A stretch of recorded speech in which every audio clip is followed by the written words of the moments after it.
que el 80% de la cocaína que se consume en Europa transita por los puertos ecuatorianos.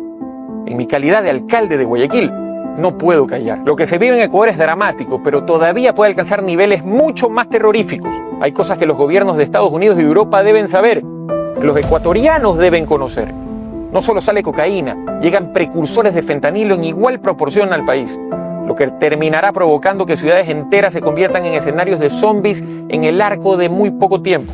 Quintales de drogas se encontraron en la hacienda de una familia poderosa con protección al más alto nivel. Esos tóxicos no se incineraron, simplemente desaparecieron.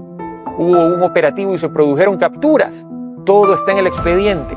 Todos los presos fueron liberados. Y aún cuando la policía le pidió a un registrador de la propiedad que certifique quiénes son los propietarios del inmueble, la única respuesta fue el irrespeto a los investigadores. El silencio es cómplice con la mafia. Las alianzas de la narcopolítica se entrelazan con el terrorismo. Llegaron al extremo de intentar convertir a Guayaquil en Damasco. Pusieron bombas en sectores de alto tránsito ciudadano. Llegaron a provocar la pérdida de vidas de gente inocente. Solo pararon cuando valientemente se denunciaron potenciales vínculos de la mafia con altas esferas. Sobre esto tampoco se ha avanzado con ninguna investigación seria. No existe ningún plan de política criminal. No existe protocolo elemental de actuación en casos en los que el crimen organizado ha permeado casi todas las instituciones del Estado. El Plan Fénix se acabó en el preciso instante en el que aumentaron el 15% de IVA. Nunca se informó a qué destinaron esos recursos. Nos brindaron desfiles faraónicos, tanquetas y alardes. Al final, como lo habíamos advertido, la pobreza y el terror se dispararon. Se caen todas las caretas cuando dicho eslogan nació a partir de un ataque terrorista a TC Televisión, un medio de propaganda gubernamental. Pero curiosamente el mismo régimen no se presentó a las audiencias en España para evitar que el principal sospechoso quede en libertad. Asimismo, la Asamblea Nacional bloqueó la fiscalización sobre este tema. Todos los asambleístas de ADN es el mismo medio público que se dedicó sin pudor alguno a decir que las señas amenazantes de un mafioso serbio defendido por la cónyuge del actual presidente de la Judicatura contra un juez antimafia, quien tuvo que renunciar, no eran tales. El presidente de la República públicamente dijo que no podía garantizar que la mafia no lo asesine al juez. El juez, antes, hizo públicos audios en los que era presionado por la mano derecha del mismo titular de la Judicatura para que libere al criminal serbio, pedido en extradición por Austria. Si el Plan Fénix nació para combatir el narcoterrorismo, pero no avanza ninguna investigación en casos como Cachorro, Blasquio, Porsche, entonces todo es una gran farsa. Si el Plan Fénix nació para combatir el narcotráfico, pero el gobierno se empeña en dilatar el juicio político contra Mario Godoy, cuyo hombre de confianza llamaba a presionar a jueces para que dejen en libertad a un peligroso mafioso, entonces queda claro que este proyecto no pasó de ser otra burla al país entero. No hay ningún combate serio al lavado de activos. Es la última fase en la cadena de valor del narcotráfico. Galamedios y la libertad no son de intereses de la UAFE. Parecería que lo único que importa es allanar para amedrentar a todas las voces incómodas al gobierno. Pero la lucha real contra la criminalidad organizada no la vemos por ningún lado. Se persigue a los periodistas. Se intenta desde el gobierno crear nuevas normas para amordazar más a la prensa, ignorando la línea jurisprudencial de la Corte Interamericana, que es de obligatorio respeto por parte del Ecuador. ¿Por qué? Porque no quieren que se investigue, no toleran que se sigan haciendo públicos actos de corrupción que no pueden tapar más. No pueden tapar más, como el de Progen, como el de Austrian Technical Management o el de Healthcare. Duele saber que tenemos ciudades en las que la tasa de criminalidad supera los 335 asesinatos por cada 100.000 habitantes. Duele saber que nos han convertido en una sociedad medieval. La salud de la ciudadanía no le interesa al gobierno. Fruto de su irresponsabilidad y nula gestión del conflicto social, se desató el contagio de tuberculosis en una cárcel y hoy Guayaquil corre el riesgo de que esta enfermedad se propague. Ya hay un caos en el hospital de infectología donde ni siquiera existen tanques de oxígeno para los casos que se multiplican. Y también hay alertas de contagios de lepra. Hemos llegado al extremo de tener filtraciones alarmantes de aguas servidas en el área de endoscopía del Hospital Abel Gilbert Pontón, una zona crítica que no puede estar contaminada de ningún modo. Nuestros médicos, enfermeros, personal sanitario no tienen insumos básicos ni para suturar una herida leve. Hay déficit en personal, no se invierten en medicinas, no permiten importar insulina, no invierten en equipos, menos en infraestructura y sin embargo El relato estatal nos quiere hacer creer que los responsables son los pocos trabajadores que tenemos, que laboran en un clima de guerra, con sueldos de hambre y en condiciones deplorables. Con relación a policías y militares, los reportes de bajas entre sus filas son reiterados. Se los envía a territorios controlados por el crimen organizado, sin siquiera tener chalecos adecuados para precautelar sus vidas.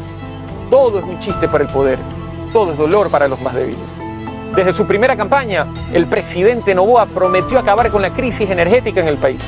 No construyó hasta hoy 1 centímetro de línea eléctrica.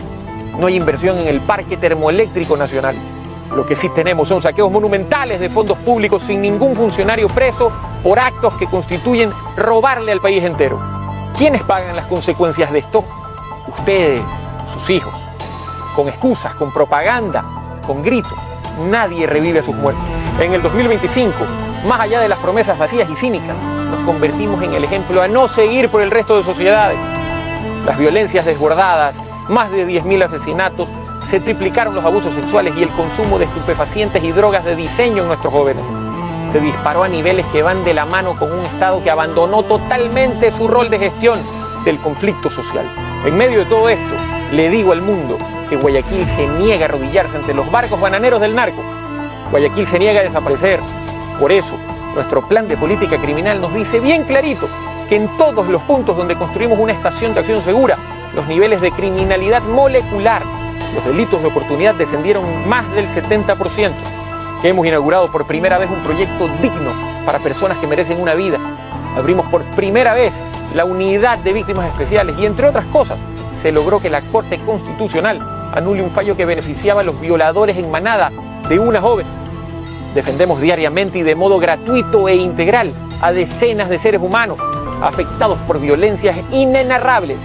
Invertimos en la recuperación del espacio público, en escuelas deportivas, en programas para personas con discapacidad. Y eso me ha convertido en el principal objetivo de un gobierno fracasado, que incita al miedo y al egoísmo.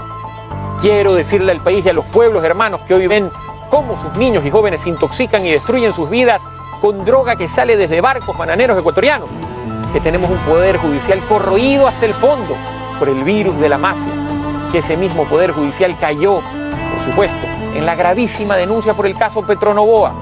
No es cierto que los denunciantes no se presentaron a reconocer sus firmas, lo hicieron, pero luego recibieron amenazas, presiones criminales y la Fiscalía, pese a la contundencia de los indicios recabados, miró para otro lado. Como alcalde de Guayaquil, con una gestión menor a 3 años, me siento contento porque jamás les he fallado, porque he sido siempre leal a mi palabra, porque no paramos de trabajar por la gente que realmente sufre las consecuencias de un gobierno sin otra brújula que no sea el odio, la mentira y la ambición a desmedidas.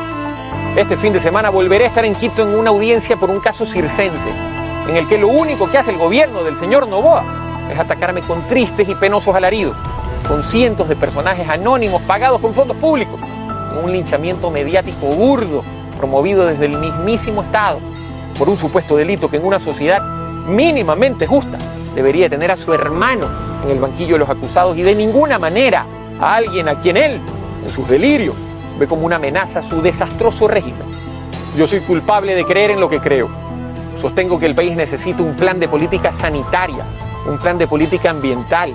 Necesitamos invertir en profesores y médicos, en arte y cultura, en bienestar animal, en parques y teatro, en espacios para el deporte, en generación de nuevos conocimientos, en agricultura, en tecnologías, en agencias especializadas en combate al crimen organizado, en periodistas que puedan investigar y opinar con la garantía que no serán asesinados ni encarcelados, en un país en el que los niños puedan convertirse en adultos sanos y no en futuros presos con tuberculosis.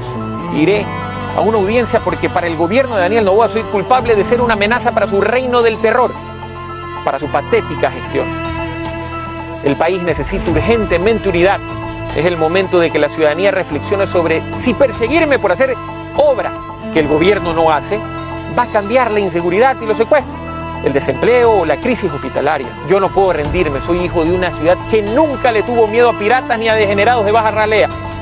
Lejos de callarme, a mi retorno a Guayaquil, visitaré las principales embajadas para exponerles con documentos la verdad sobre el narcotráfico y los puertos, sobre el crimen organizado y el poder judicial, sobre la mafia y el poder político en el Ecuador. No, señor Noboa, Aquí nadie se va a poner de rodillas ante usted. Es obvio que usted no sabe lo que está ocurriendo en el país porque no vive en el Ecuador. Pero los niveles de repudio a su gestión crecen día a día.